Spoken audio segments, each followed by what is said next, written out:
Según Génesis 47, 12, 27, durante la sequía en Egipto, José almacenó y preservó el alimento. Para subsistir, la gente tuvo que venderlo todo y, al fin, incluso a sí mismos.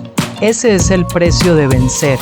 Así es en este tiempo del fin, donde conseguir el alimento para entrar al reino y conquistar nuestra tierra, que es Cristo, formado en nosotros, nos costará renunciar a todo, incluso a nuestra propia vida.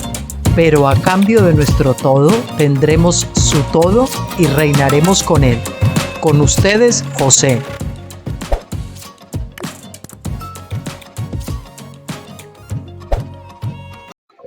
Muy buenas tardes a todos, bienvenidos. Aquí estamos para terminar la semana, viernes, día 12 de enero del 2024 y son las 6, casi 50. Así que hoy vamos un poquito retrasadillos. Bueno, como les anuncié, hoy vamos a ver un nuevo capítulo de nuestro libro de Reflexiones acampados en Gilgal, tomo 2. Es un artículo especial, es un artículo un poco fuerte, ya les dije, un poco duro si quieren, así que bueno, les voy a recomendar a personas que no les gusten las cosas así como muy claras o como muy directas o como muy, pues bueno, así duras, ¿no? Pues que se lo salten. Ya saben que nuestro ministerio es un ministerio para gente ya que está en Pentecostés, pero muchos años, gente madura, gente que está hastiada ya y que quieren pasar al otro lado, a la vida victoriosa, a la vida de resurrección. Y entonces, pues aquí no nos podemos andar con paños menores, tenemos que ir a por todas, ¿no? Es un artículo que se escribió pues en el 2016 y bueno, pues había muchas personas con las que yo estaba en contacto que de verdad pues estaban en ese trance de cruzar, pero que no acababan de entrar y que no acababan de verlo, que no acababan de animarse, ¿no? Entonces es un tono un poquito airado, si quieren, también. Por eso les digo que si usted no cree que está preparado para carne muy difícil de masticar o muy dura de masticar, pues que se lo salte. Se escribió el 6 de enero del 2016 y dice así. Se titula, como les anunciaba, Contumacia, estado letal. En la imagen se ponía lo del corazón de piedra, os daré un corazón nuevo y pondré un espíritu nuevo dentro de vosotros y quitaré de vuestra carne el corazón de piedra y os daré un corazón de carne. Saben que para eso hay que morir precisamente al yo, cruzar el Jordán y salir del lado de la resurrección, del lado del reposo, y entonces podemos tener ahí la circuncisión del corazón en Gilgal. Definición de la Real Academia Española de la Lengua de contumacia. 1. La primera acepción es tenacidad y dureza en mantener un error. Y la segunda acepción es rebeldía, falta de comparecencia en un juicio, en un tribunal, cuando uno pues lo cita a un juez y no acude, pues está en rebeldía. Bueno, creo que la palabra es muy ilustrativa y sus definiciones de la situación que queremos tratar en este artículo, ¿no? Es esa tenacidad, esa obstinación, esa dureza en mantener un error, en mantenerse una doctrina, a agarrarse a ciertas cosas, a ciertos prejuicios, a ciertas preconcepciones, y es, pues al fin y al cabo, es una rebeldía a avanzar por el camino que Dios nos quiere trazar, nos quiere llevar, no queremos soltar ciertas cosas que el Señor quiere que abandonemos o que dejemos, y entonces pues nos encontramos en una situación de impasse que es delicada y que es peligrosa, ¿no? Porque nos arriesgamos a quedarnos atascados y no ir ni para atrás ni para adelante, quedarnos ahí. Bueno, más bien sería para atrás, porque el Señor le lleva varias veces y nos da el tiempo suficiente para cruzar, pero si no cruzamos, pues nos vamos a quedar ahí y vamos seguramente a recular más que avanzar. Ahí vamos a leer unas escrituras que hablan de esta situación. Lucas 20:18 dice: todo el que cayere sobre aquella piedra será quebrantado. La palabra quebrantado es la palabra griega sunslao, de la raíz slao, que significa triturar, estrellar juntos, destrozar. Mas sobre quien ella cayere le desmenuzará. Likmao, que es la palabra griega ligmao, proveniente de ligmos, que equivalente a lignos, que es una canasta para aventar, también significa aventar, o por analogía triturar o desmenuzar. O sea, este es un molido todavía más fino, ¿no? Este es un quebrantamiento, digamos, pero este es un molido más fino. Primero de Samuel 15 al 23 dice: porque como pecado de adivinación es la rebelión, y como ídolos e idolatría la obstinación. Es decir, hay un grado de adivinación que es la rebelión, se puede considerar como un grado de adivinación, pero si persistimos ahí, entonces empezamos a entrar en el campo de los ídolos e idolatría. Estamos idolatrando nuestro yo, nuestras posiciones doctrinales, nuestros prejuicios, nuestras preconcepciones, y ya viene la obstinación, que es un encallecimiento, un endurecimiento, un enrocamiento en esa posición de rebeldía, ¿verdad? Entonces ya estamos idolatría, y eso es más peligroso.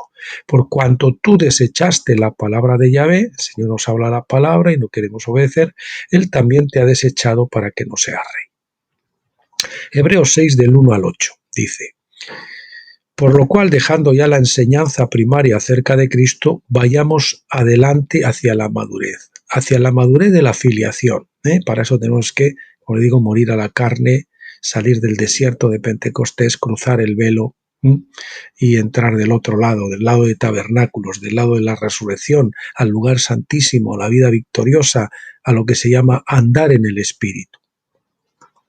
No echando otra vez el fundamento de arrepentimiento de obras muertas, de la fe en Dios, porque es imposible que los que una vez fueron iluminados y gustaron el don celestial y fueron hechos partícipes del Espíritu Santo, y asimismo degustaron la buena palabra de Dios y los poderes del siglo venidero, y recayeron, sean otra vez renovados para arrepentimiento, crucificando de nuevo para sí mismos al Hijo de Dios y exponiéndole a pública ignominia.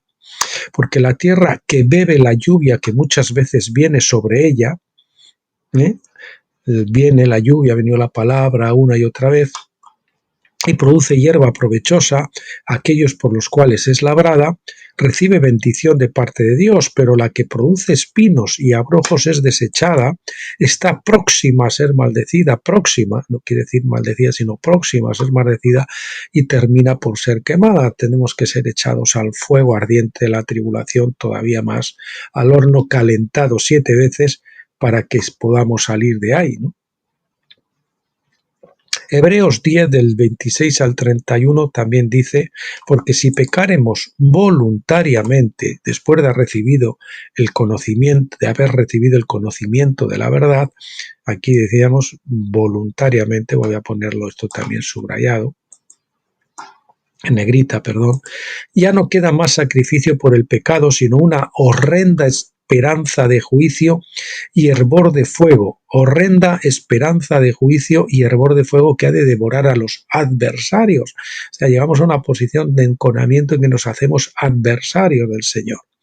El que menospreciare la ley de Moisés por el testimonio de 2 o 3 testigos muere sin ninguna misericordia, sin revisión. ¿Cuánto pensáis que será más digno de mayor castigo el que hollare al Hijo de Dios y tuviere por inmunda la sangre del testamento en la cual fue santificado? E hiciere afrenta al Espíritu de gracia? Sabemos quién es el que dijo: mía es la venganza, yo daré el pago, dice el Señor. Y otra vez el Señor juzgará a su pueblo. Fíjese que dice su pueblo, es decir, está hablando de cristianos. Horrenda cosa es caer en manos del Dios viviente. Es decir, estamos en una posición tan delicada que está una horrenda esperanza de juicio y hervor de fuego. al horno ardiente calentado 7 veces para que podamos salir de ese estado. Bien, lo primero decirles que escribimos esto con una carga fuerte en nuestro espíritu de indignación, compunción y enfado, tras la confirmación del Señor por el artículo de Kevin Barrett, La Cruz Perdida, que tienen enlazado, luego más adelante también se muestra, que publicamos ayer. Esto se había publicado ese artículo ayer y entonces pues ese artículo me inspiró a mí, después de ciertas cosas y ciertas situaciones, pues para hacer este artículo que estamos estudiando hoy. Dice, tras la confirmación por el artículo de Kevin Barrett, La Cruz Perdida, que publicamos ayer, del peligro en que se encuentran quienes, habiendo recibido suficiente luz, se niegan a morir a la carne, condición sine qua non para poder entrar en tabernáculo. Tal vez ese sea el sentir que el Señor quiere que les transmitamos, ustedes lo juzgarán, pero de antemano les decimos que nuestra intención no es ofender a nadie, sino advertir, con angustia, que el tiempo para cruzar y entrar en el remanente de gracia, entrar a formar parte del remanente de gracia de los vencedores de los últimos días, puede acabar y cerrarse la puerta y algunos se queden, como las vírgenes insensatas. El Señor, que nos ama y advierte con paciencia y amor vez tras vez, lleva advirtiéndonos desde noviembre del peligro que están corriendo quienes han recibido la luz de tabernáculos pero se niegan a entrar. Al respecto, le recomendamos en 2 artículos de David Wilkerson y uno de Kevin Barrett, publicados los pasados 28 de noviembre y 10 de diciembre y 5 de enero respectivamente. Una era confusión por negarse a andar en la luz, el otro era rechazar la luz por incredulidad y había un tercero que era La Cruz Perdida, que les anuncié de Kevin Barrett. Aquí están los enlaces. Bien, como señalamos en el encabezamiento, la palabra contumacia nos habla de persistir en el error con tenacidad y dureza, es decir, de rebeldía. Este es el estado lamentable en el que incluso por años algunos se han estado enquistando. Estas personas han recibido palabra y luz por toneladas, por escrito y oralmente, a través de muchos voceros de Dios, pero lo que hacen es el bolo y el mismo bolo, como una vaca que rumia, pero es siempre el mismo bolo, el mismo bolo, el mismo bolo, y nunca lo acaba de deglutir y de asimilar, ¿sí? O si lo asimila, devuelve, pero no otro nuevo, sino el mismo, vuelve a rumiar el mismo, y al final están rumiando un bolo al que ya no se le saca nada de sustancia, ¿no? Pero como dice David Wilkerson en uno de los artículos referenciados, no comprendieron la luz, es decir, no agarraron o echaron mano de o poseyeron la verdad que produce vida y poder. Perdón que me ha venido un poco la carraspera en la garganta. Son personas que han endurecido su cerviz para no dejar que la palabra les penetre lo suficiente como para efectuar, aunque sea el más mínimo cambio en sus vidas cotidianas. La oyen y dicen, oh, qué buena es esta palabra, pero lamentablemente nunca se la aplican. Persisten en sus mismos errores y pecados vez tras vez, y cuando les confrontas, unas veces se ponen a gritar y acusarte a ti de ser el problema y el causante de todos sus males, y al rato te piden perdón. Llevan años pidiendo perdón por las mismas cosas que nada hacen por cambiar. Su sucedáneo de arrepentimiento es una rápida petición de perdón a las 2 de la tarde y una vuelta a lo mismo a las 6. A las 2 eres magnífico, pero a las 6 eres terrible, y te echan la bronca por enésima vez. Su arrepentimiento, entre comillas, está solo en sus bocas, pero muy lejos de sus corazones. Su falso arrepentimiento solo les alcanza para, entre comillas, comprar más plazo para su vida anímica, carnal, por una semana, días o incluso horas, pero vuelven a sus 13 con contumacia. Son capaces, es decir, no llegan al kill de sac y vuelven a lo mismo, y yo sé que el Señor tiene que llevarnos al final a una situación donde no nos podamos zafar, donde no nos podamos escaquear, donde no nos quede más remedio que voltearnos hacia Él y arrepentirnos. Son capaces de los más arduos sacrificios o trabajos, capaces de todo menos de morir a la carne, de morir a su impaciencia, a sus quejas, a sus preocupaciones, a sus afectos naturales, a su propia prudencia y a sus prácticas religiosas con las que pretenden enmascarar su impiedad. Sí, están completamente cerrados, endurecidos, encallecidos, obstinados. Como mucho llegan al primer paso en que, como el hijo pródigo, sienten tristeza por haber perdido las comodidades y la satisfacción de todas sus necesidades que estaban cubiertas en la casa de su padre. Eso siempre es simple tristeza según el mundo y no según Dios, al menos no hasta que se exclame: Padre, he pecado contra el cielo y contra ti de todo corazón. Y aún después de eso, lo más difícil todavía, que es volver sobre sus pasos hasta el lugar del desvío. Es decir, que haya un cambio realmente, un cambio de mente, ese es el arrepentimiento. Génesis 13:3 dice: y volvió por sus jornadas desde el Neguev hacia Betel, hasta el lugar donde había estado antes su tienda, entre Betel y Jai. Volvió por sus jornadas o sobre sus pasos, ¿no? Tenemos que retroceder hasta el punto del desvío donde el Señor nos dijo que era por aquí, pero nosotros nos quisimos ir por el otro lado. Este es paralelo, pero es más fácil, es tal y cual, pero luego al final nos pasa como aquel que iba con el peregrino, ¿verdad? Va por el otro lado de la valla y pensaba que iba bien, porque iba al lado, le veía al otro y tal, pero no estaban recorriendo el camino, no estaba recorriendo su camino y el otro el camino del Señor. Bien, como dice, hasta el lugar donde estaba antes su tienda. Apocalipsis nos lo dice de otra forma, pero exactamente lo mismo. Recuerda, por tanto, de dónde has caído y arrepiéntete. Y haz las primeras obras, pues si no, vendré pronto a ti y quitaré tu candelero de su lugar si no te hubieres arrepentido. En tal estado de impenitencia, indolencia, cerrazón, estupor, obnubilamiento, ofuscación, confusión, no pueden arrepentirse. Necesitan la roca del quebrantamiento, roca con mayúscula, que es Cristo, del quebrantamiento, la piedra del ángulo en la que chocar o contra la que chocar. Necesitan un sacudón o electrochoque. Nos referimos al texto de Lucas 20:18 del encabezamiento, decían que caer sobre la roca, ¿verdad? O que la roca caiga sobre ti, te aplaste, te desmenuce. Quebrantarnos, dejar quebrantarnos, caernos, dejarnos caer sobre la roca voluntariamente, pero si no, pues al final la roca va a venir y nos va a aplastar, nos va a desmenuzar.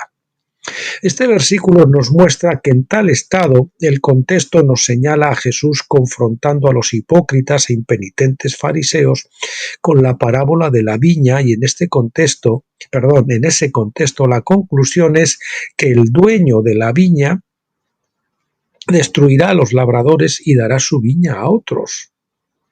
El dueño de la viña destruirá a los labradores y dará su viña a oro. Cuidado, a mí una vez me dijo mi padre espiritual, cuidado porque estás jugándote tu llamamiento, tu predestinación. Y yo sentí como una advertencia muy seria del Señor, que o cambiaba mi actitud de queja y aceptaba lo que el Señor me estaba imponiendo, o iba a perder mi predestinación. Predestinación me refiero a mi llamado, ¿no? Me quedaría con, pues bueno, en vez de vasija para honra, probablemente una vasija para usos viles, ¿no? Solo hay dos opciones. Esas dos opciones tenemos. Esto muestra que en tal estado solo hay dos opciones, saltando el paréntesis que hemos hecho. O nos dejamos nosotros caer sobre la roca para ser quebrantados, o bien la roca caerá sobre nosotros hasta desmenuzarnos, o por las buenas o por las malas. Entendemos que la segunda opción es mucho más drástica y dolorosa, pues entraña la severa disciplina del Señor. Tal vez al usar quebrantar al principio y desmenuzar después, se nos sugiera que una cosa es ser partidos en trozos y otra es ser molidos a polvo. Si nos decantamos por lo primero, es decir, por ir nosotros en humillación a dejarnos caer sobre la roca, buscaremos afligir nuestras almas probablemente en ayuno y clamor. En nuestros tiempos de quebrantamiento en el desierto de Pentecostés, cuando andábamos con el esposo, procurábamos torcer el brazo del Señor mediante el ayuno, pero su misericordia infinita al fin acababa por torcer el nuestro y darnos la gracia para aflojar y cambiar nuestra mente ofuscada y poder someternos y obedecer. El ayuno, la situación que no la quieres digerir, que no la quieres tal, y entonces entras en una depresión porque precisamente te niegas a aceptar la voluntad de Dios. Estás diciéndole al Señor que es un mal director de tu vida y que tú lo harías mejor, y como no quieres aceptar las circunstancias te deprimes, ¿verdad? Entonces ayunabas y tal para buscar al Señor a ver si el Señor te quitaba el problema. No, pero el Señor la mayoría de las veces no nos quita el problema, no quiere que nos sometamos a sus circunstancias, a sus condiciones, a lo que Él quiere hacer. No, yo quiero permanecer aquí, voy a permanecer, yo no quiero perder mi piso, yo no quiero perder mi carro, yo no quiero bajar mi estatus de vida, entonces me deprimo y tal, voy a entrar en ayuno para que el Señor no permita eso, ¿no? Pero al final el ayuno nos ayuda a doblegarnos y a resistir y a andar ese camino de humillación que quiere el Señor llevarnos, pues que nos quiere llevar probablemente a despojarnos de todo para que le conozcamos a Él y para que entendamos que todo viene de Él y que Él es nuestro proveedor y el que suple a todas nuestras necesidades y que andemos por fe. Entonces el ayuno al final sirve no para que doblemos el brazo de Dios, sino para que nosotros podamos doblar nuestro brazo. Y darnos la gracia para aflojar y cambiar nuestra mente ofuscada y poder someternos y obedecer. Esto es el verdadero arrepentimiento, abandonar nuestro camino y tomar el suyo. Sí, el ayuno es como las riendas de la carne, para traerla bajo sujeción cuando está desbocada. Si tú estás viéndote reflejado en esto, te aconsejamos esta vía para salir de tu estado de obstinación, indolencia y endurecimiento. Nosotros en nuestros tiempos de desierto, de vivir en la carne, del Pentecostés leudado, vez tras vez éramos conducidos al ayuno para someter nuestra carne, ayunos regulares de 2 y 3 días a la semana durante años, además de ayunos coyunturales de semanas, ingiriendo solo agua, ayuno total de agua y alimentos en alguna ocasión, etc. Los impenitentes que hoy nos ocupan, aun estando al borde mismo de ser engullidos por el abismo, ni se lo plantean. En sus obtusas mentes no cabe la idea de un inminente juicio para quebrantamiento, ni por un momento se imaginan que les pueda ocurrir eso, pues dicen, somos hijos de Dios, Juan 8:39, ¿verdad? Somos hijos de Dios, a nosotros no nos va a pasar esto, como pensaban los judíos, ¿no? Nosotros tenemos el templo aquí, nadie nos va a invadir, nadie nos va a echar aquí, nadie puede destruir esto porque es el templo de Dios. Pero miren si les pasó. Otros ayunan buscando que Dios se pliegue a sus propios designios y ese no es el ayuno escogido por Dios.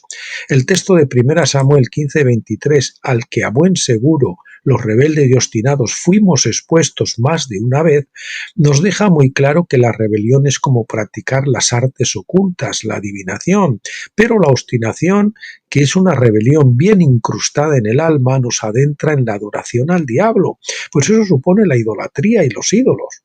Nos postramos ante los ídolos de nuestro corazón y los adoramos, nuestras posiciones, nuestros deseos, nuestras genuflexos ante los patrones carnales de pensamiento en que nos hemos enquistado. Yo les hablo por experiencia. Esto yo lo puedo relatar así porque lo he vivido en mi propia carne y mi carne era muy dura y tuvo que ser duramente tratada. El Señor nos daba también esos textos de Hebreos que tanto asustan.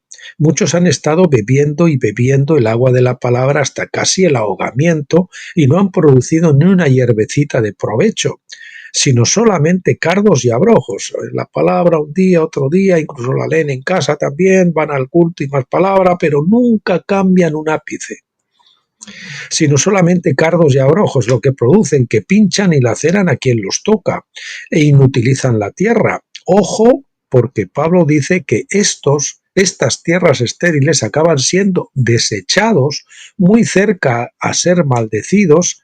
Pongo entre paréntesis, sí, en el pacto de la gracia también podemos ser maldecidos y quemados. Es decir, que los contumaces serán disciplinados en el fuego ardiente de alguna dura y larga tribulación, que a buen seguro los doblegará aquí o después de la muerte, cuando sus obras de madera, heno y hojarasca sean probadas por el fuego. ¿No queremos pasar por el fuego ahora?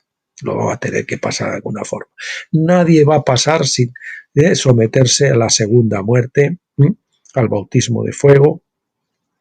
Si no es ahora, luego, aunque seamos hijos. ¿No son estos los hervores de fuego que han de consumir a los adversarios? ¿Se dan cuenta de que siendo hijos el Señor juzgará a su pueblo? Dice en Hebreos, dice el texto, se han convertido en adversarios, es decir, que son contrarios a su Dios y su Padre. Y pasa como con los cristianos sionistas que están apoyando al actual Judas, que es el sionismo, ¿verdad? Perdón, el Judas es el cristianismo sionista, precisamente. Están aprobando al anticristo colectivo, que es el sionismo. Si repasan las rebeliones de Israel en el desierto, las de Coré, Datán y Abirán, incluso las de Aarón y María y otras, podrán reparar en cuántas veces aparece la palabra contra. La palabra contra Moisés, contra el Señor, contra. Sí, los rebeldes siempre están en contra de Dios y de los profetas y se alinean con los que son carnales y pecan como ellos. Continuamente se ponen de su parte y los defienden y excusan porque así se justifican a sí mismos, o creen que se justifican a sí mismos. Condonan y no condenan el pecado propio y ajeno, pues apenas tienen alguna perspectiva de la mente de Cristo. Ven las cosas desde su propia óptica, pero no han ascendido lo suficiente como para poder ver las cosas desde la perspectiva celestial. Están enfocados y enfrascados en sus deleites y en su propia prudencia y razonamientos carnales, terrenales, diabólicos. El texto de Hebreos, al decir después de haber conocido la verdad, confirma lo que Wilkerson dice en su artículo de que no comprendieron la luz. Así es, han recibido toneladas de conocimiento y de palabra buena, suficientes como para cruzar miles de Jordanes, pero nanay cucas, como dicen los colombianos, no me muevo de aquí. ¿Se arriesgarán a caer en las manos del Dios vivo? ¡Qué horrenda cosa es! ¿O se decantarán por humillarse afligiendo sus almas y buscando al Señor para que sane sus tierras estériles? No piensen los dichos obstinados que entrarán al reino, con mayúscula el reino, en tal estado. La puerta estrecha no nos deja pasar con duros caparazones a modo de mochilas en la espalda, pletóricas de anhelos mundanos, de diversiones, esparcimientos, fútbol, televisión, películas obscenas o viajes vacacionales, no comiendo y bebiendo sin medida, no con enredos de negocios. Podemos hacer negocios, pero sin permitir que nos enreden, sin enredarse en los negocios de la vida. Negocios podemos hacer, pero que no nos enreden, que no nos quiten el tiempo que le debemos al Señor, a la familia, etcétera, a la gente.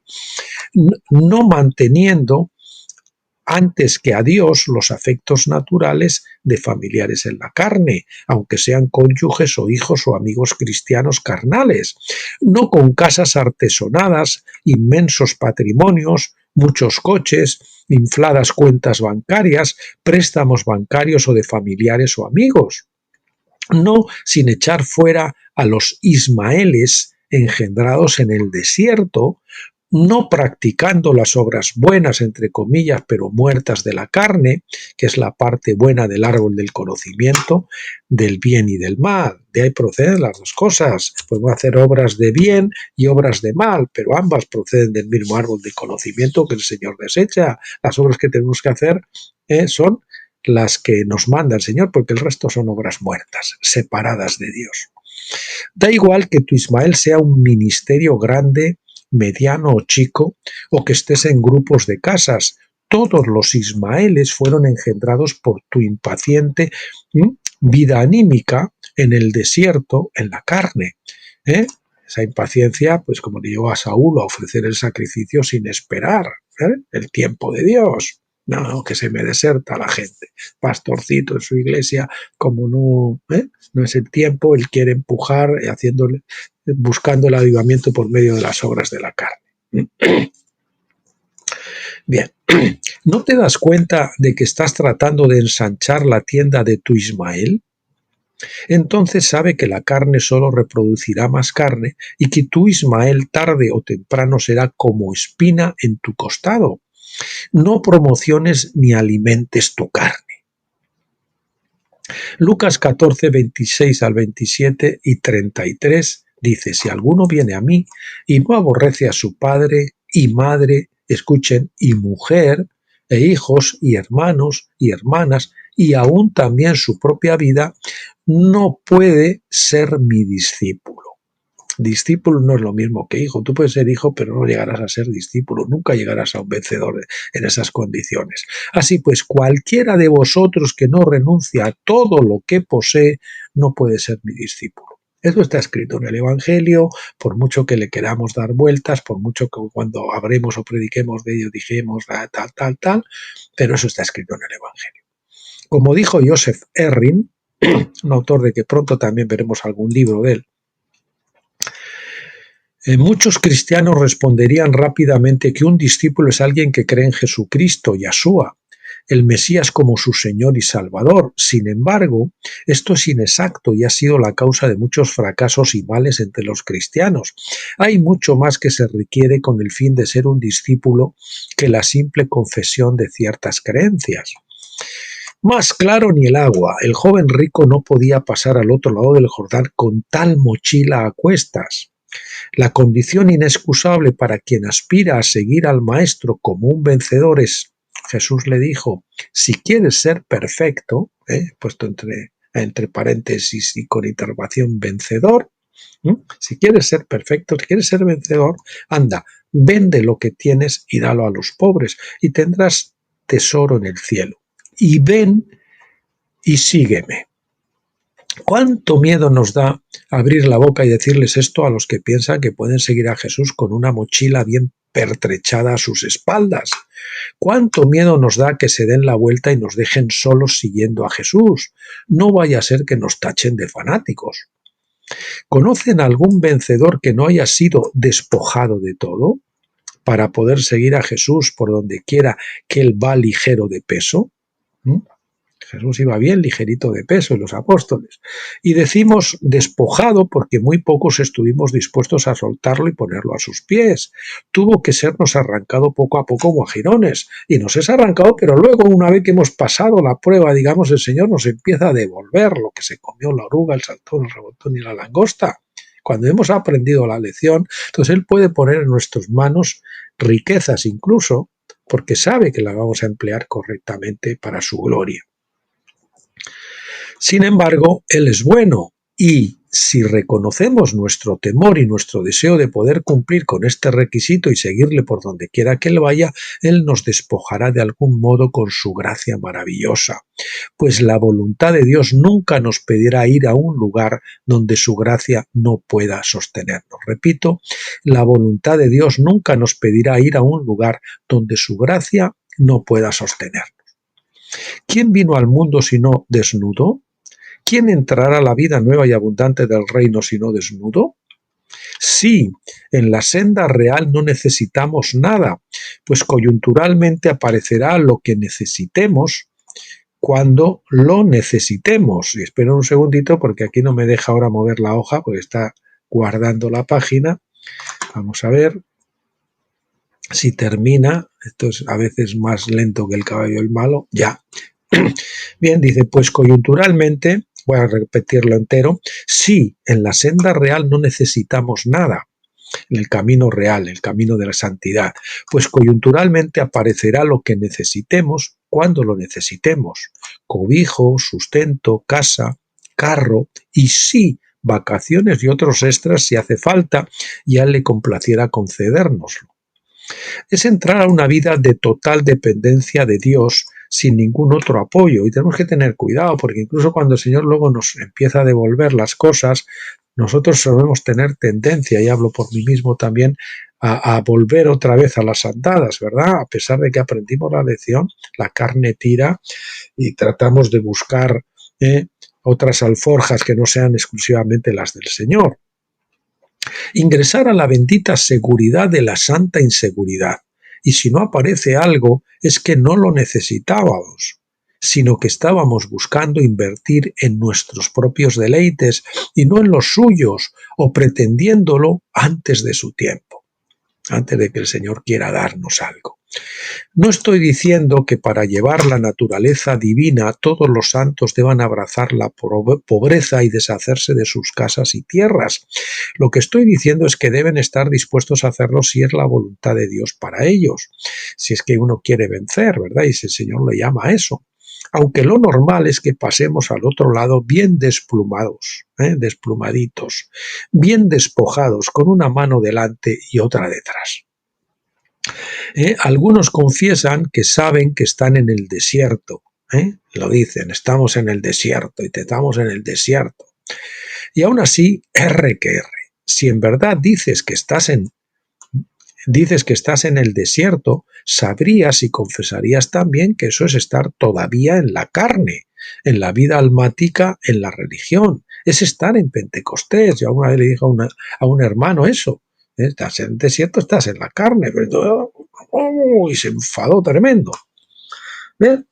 Él mismo lo estaba diciendo, pero no se da cuenta que estar en el desierto es estar en Pentecostés, estar en el desierto y que todavía no se ha cruzado el velo. Hay un velo sobre nosotros, no podemos discernir la palabra de Dios correctamente.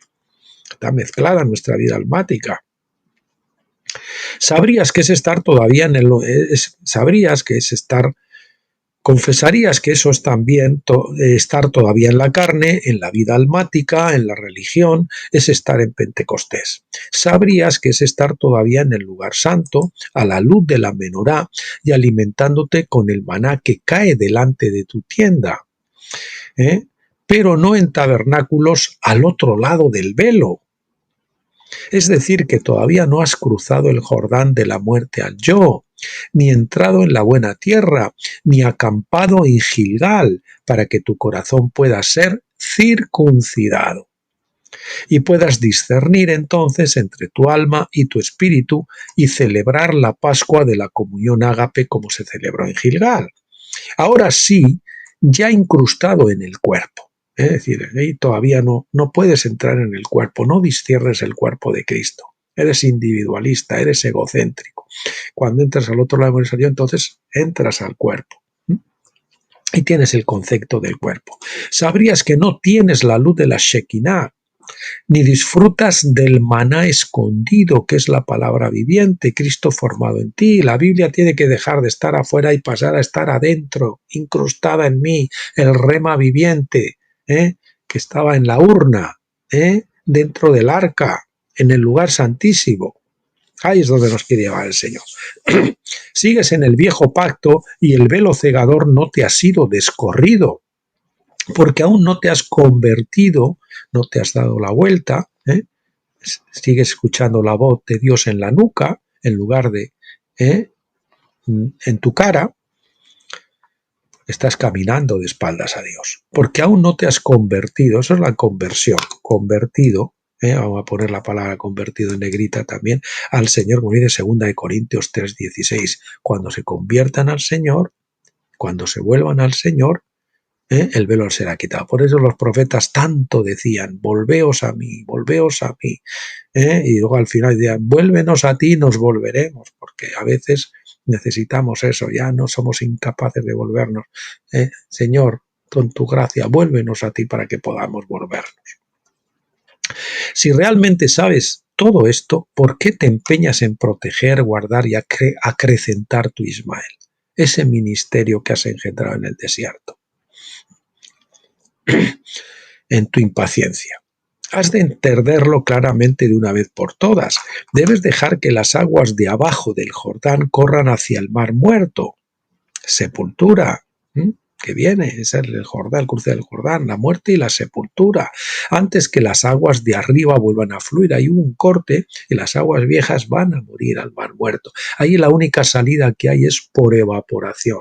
Eso nos habla de la vida ascendida, la vida de resurrección. Y entonces ese agua vuelve a fluir, pero ya en la vida de resurrección, en otra forma. Eso supone que eches a tu Ismael engendrado en la cama de la impaciencia desobediente, esa que mete la mano tratando de ayudarle a Dios a cumplir las promesas que te ha hecho para conseguir justo lo contrario, abortar el milagro, y que sueltes la mochila con todo lo que va dentro para que corra aguas abajo. El Señor metemos la mano y otra vez, y el Señor una y otra vez nos tiene que dar, porque abortamos el milagro. Y vuelta a empezar, vuelta a la burra al trigo. Y debes entender de una vez por todas que tras cruzar no debes volver a lo mismo. Tienes que acampar, estarte quieto, hasta que sea circuncidado tu corazón y recibas la unción de tabernáculos y seas enviado, por lo menos la unción de vida. Y el Señor te envíe ya a comenzar un ministerio, aunque sea pequeño, aunque sea por online, de alguna manera, cuando Él te diga, ahora es el tiempo. El Señor te va a tener mucho tiempo ahí quieto, como pelando la pava, ¿no? Como sentado en el banquillo, comiendo y comiendo y comiendo y circuncidando tu corazón para que estés pertrechado. Permanece pues quieto en el aposento alto, que es la cruz. Ese es el aposento alto, es la cruz, estando clavado al madero de pies y de manos, suspendido entre el cielo y la tierra. No podemos obrar, no podemos ir, no podemos hacer nada, ni podemos caminar, ir a ningún sitio, porque estamos suspendidos entre el cielo y la tierra, crucificados. Ese es el aposento, esperar quieto, allí, no puedo ir, hasta que reciba la unción de lo alto. Repito, estando clavado al madero de pies y manos para que dejes de ir y de obrar en tu carne y esperes a ser ungido y comisionado. Separadme a Bernabé y a Saulo para la hora a lo que los he llamado. Pero Pablo se pasó primero sus 3 años como dicen ahí, en el desierto, y después en Arabia, y después se pasó casi como 14 o otros 11 allí en la Cilicia, lo que yo llamo las soledades de la Cilicia, hasta que el Señor envió a Bernabé a buscarlo. Y después ahí estuvo en una reunión con los profetas y los apóstoles, los profetas y apóstoles ahí, hasta en ayuno y buscando al Señor, hasta que el Señor lo comisionó y dijo, ahora, enviármelo ahora ya lo tengo preparado. Ahí estuvo Moisés 40 años con las ovejitas, ve, hasta que estuvo listo y el Señor fue a buscarlo. 40 años antes él había querido en sus fuerzas y ¿qué le ocurrió? Mató al egipcio y tuvo que salir por pies y tal, porque todavía no era el hombre más manso sobre la tierra, pero después de la lija del desierto sí que fue el más manso de la tierra. Nunca podremos excedernos en nuestra santificación para el Señor. Siempre podremos crecer en ser más absolutamente para Dios, en ser mejores cristianos, amén, los que están de acuerdo con Dios. Las voluntades, la cumbre espiritual es la unión de las voluntades. Yo quiero lo que tú quieras. Que están totalmente de acuerdo con el Padre. Esos son los cristianos, amén. Y nada hacen o dicen, que no vean primero hacer o decir al Padre, a Él. Así que el que es santo, santifícase todavía, dice Apocalipsis 22:11. Y en eso lo digo yo, el que es santo, santifíquese todavía, como dice Apocalipsis 22:11, en este 2016. Estábamos hablando del año de 2016, ¿no? Decíamos en un reciente artículo que se titulaba Vidas escondidas con Cristo en Dios, en el año 2016, Devocionales Emaná, que algunos deberemos permanecer escondidos en reposo y en descanso un poco más mientras cultivamos el jardín del amor y del matrimonio. Esto es no tratar de promocionarnos, no exhibirnos a nosotros mismos, no promocionarnos a nosotros mismos, enviando este mensajito, haciendo esta llamada, sino estar en silencio, escondidos, esperando y si toca, sufriendo, ocultos con Cristo en Dios. Como dice Colosenses 3:3, porque habéis muerto y vuestra vida está escondida con Cristo en Dios. Hemos muerto y estamos escondiditos allí con el Señor y no hacemos nada si Él no nos dice, hasta que Él nos saque. En lo personal, reconocemos que de las 2 asignaturas especiales que debíamos haber superado en el 2015, tal vez solo hayamos aprobado una y deberemos repetir el curso en este 2016. Quiera Dios ser misericordioso con todos los repetidores de curso o con los que arrastran alguna asignatura pendiente, entre tanto que se dice hoy resaltadísimo, entre tanto que se dice hoy. Dice Hebreos 3:7, por lo cual, como dice el Espíritu Santo, si oyereis hoy su voz, no endurezcáis vuestros corazones como en la provocación, en el día de la tentación en el desierto, en Pentecostés, donde me tentaron vuestros padres, me probaron y vieron mis obras 40 años. Acá 40 es número de prueba, acuérdense. A causa de lo cual me enemisté con esta generación, con el viejo hombre. El Señor se enemista con nuestro viejo hombre. Y dije, siempre yerran ellos de corazón y no han conocido mis caminos. Tenemos que conocer sus caminos. Y les juré en mi ira, no entrarán en mi reposo, entrarán al salón de Dios. Solo se entra muriendo al yo, a la carne, y cruzando el Jordán del otro lado, siendo circuncidados en Gilgal, entrar en el reposo en el Shalom de Dios. Antes exhortaos los unos a los otros cada día, entre tanto que se dice hoy, mientras hay oportunidad, hoy, hazlo hoy, porque se puede cerrar la puerta, para que ninguno de vosotros se endurezca con engaño de pecado. Nos podemos endurecer, hay un riesgo de endurecernos, de encallecernos, porque participantes del Cristo somos hechos, sí, empero retuviéremos firme hasta el fin el principio de su sustancia. Entre tanto que se dice, si oyeres hoy su voz, otra vez hoy, si oyeres hoy su voz, no endurezcáis vuestros corazones como en la provocación. Eso de endurezcáis, debería estar subrayado también, ¿no? Lo voy a subrayar, se endurezca. No endurezcáis otra vez aquí. Tremendo. Porque algunos de los que habían salido de Egipto con Moisés, habiendo oído, provocaron, aunque no todos. Mas, ¿con cuáles enemistó por 40 años? ¿No fue con los que pecaron, cuyos cuerpos cayeron en el desierto? Nuestro hombre de guerra tiene que caer en el desierto, dejar de luchar. Amigo, en tu carne, la lucha en la carne no sirve para nada, tienes que rendirte. ¿No fue con los que pecaron, cuyos cuerpos cayeron en el desierto, y a cuáles juró que no entrarían en su reposo, sino a aquellos que no obedecieron? Y vemos que no pudieron entrar a causa de su incredulidad. Incredulidad. Las matas, acuérdense de mi libro Finisterre al borde del Jordán, la incredulidad, que es el miedo, a entregarnos, a rendirnos a Cristo completamente, a morir al yo, a entregar las riendas al Señor. Léase también el capítulo 4 de Hebreos, aparte de esto. Oramos que el Señor conceda un ayuno fructífero a los que se decidan, a quienes se sientan interpelados, y que Él les muestre todas y cada una de las cosas que han de ser cambiadas en sus vidas con su maravillosa gracia. Dios bendiga nuestros 2016. Así acababa el artículo.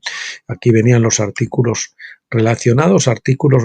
Creo que algunos ya se han grabado en Reflexiones acampados, probablemente en el primer libro, quizás, en el 1, en el tomo 1, Reflexiones acampados en Gilgal. Los que entrarán con electroshock y camisa de fuerza, administrador, abducidos por la conspiración, administrador. Bueno, administrador, saben que es el administrador del bosque, es el servidor. El cosmos, parte 2, Sion, el monte del Señor, de León Elíyad, y la otra es obstinación, la vaca sagrada de la religiosidad y del egocentrismo, de Gregorio de Macrise. Creo que se grabó en Reflexiones acampados, al otro lado del Jordán, que fue también otro de mis libros. Bien, pues como les digo, estos son los artículos. Hay un vídeo que lo tienen enlazado aquí de Francis Chan, ¿Cómo estamos envejeciendo?, que se lo recomiendo. Y también, pues si quieren descargar el PDF de 2 artículos sobre la obstinación, Gregorio Macrise Marmesto, pues lo pueden hacer.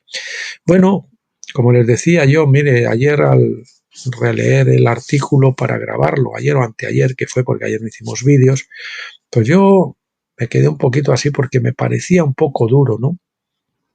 Y quizás si yo tuviera que escribirlo hoy, pues quizás no sería un artículo quizás tan duro, entre comillas, ¿no?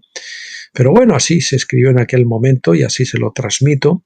Lo que sí hago ahora es pedirle al Padre que sea misericordioso con personas que estén endurecidos o que estén en peligro de endurecerse y de quedarse del otro lado, para que el Señor les dé la valentía, si tienen que ayunar para ello, que lo hagan, para poder cruzar del otro lado, para poder ser vencedores. Fíjense que incluso últimamente el Señor me ha hablado muchas veces que de los 12 espías que entraron a la tierra, podían haber sido vencedores los 12, ¿verdad? Solo Josué y Caleb perseveraron. Los otros vieron y se asustaron, ¿no? Y algunos incluso han llegado a probar las espigas nuevas y las vides que trajeron de allá y todo, pero los gigantes, uy amigo, esos gigantes que el Señor les dijo que tenían que enfrentar, dicen, mejor me quedo como estoy. Virgencita, decía que me quedé como estoy. Entonces, Padre, yo pido misericordia para ellos y pido misericordia para los que ya cruzamos, para que podamos perseverar en esa senda y no volvamos atrás. Bien, pues mis queridos amigos, aquí nos vamos a quedar entonces hoy. Para el próximo día vamos a empezar un nuevo libro. Es un libro que hacía mucho tiempo que tenía ganas de grabar en vídeo, porque es uno de los principales del doctor Stephen Jones, que es el que habla de los ciclos de tiempo. Se llama Secretos del Tiempo, y ese, junto con La lucha por la primogenitura, son 2 libros claves para que podamos entender la escatología y para que podamos entender cómo funcionan los ciclos del tiempo, cómo funciona la historia, cómo la historia el Señor es que la controla, el que levanta y abate naciones, en fin, el que lo tiene todo coordinado, que es el Dios soberano. Y cómo los ciclos, para saber en el kairos que estamos y lo que el Señor está haciendo, tenemos que conocer esos ciclos y saber qué es lo que está ocurriendo. Bueno, pues dicho esto, pues me despido hasta ustedes, ya será Dios mediante hasta el lunes. Y que descansen, que disfruten de la compañía de sus familias y de la compañía del Señor. Los que todavía se estén congregando en alguna iglesia, pues si es una iglesia que merece la pena, pues que también tengan dulce comunión allí. Y si están en iglesias que en estos momentos están fuera de cuadro, pues lo mejor sería salir fuera del campamento, que les recomiendo arduamente. Bien, pues hasta entonces, pásenlo bien.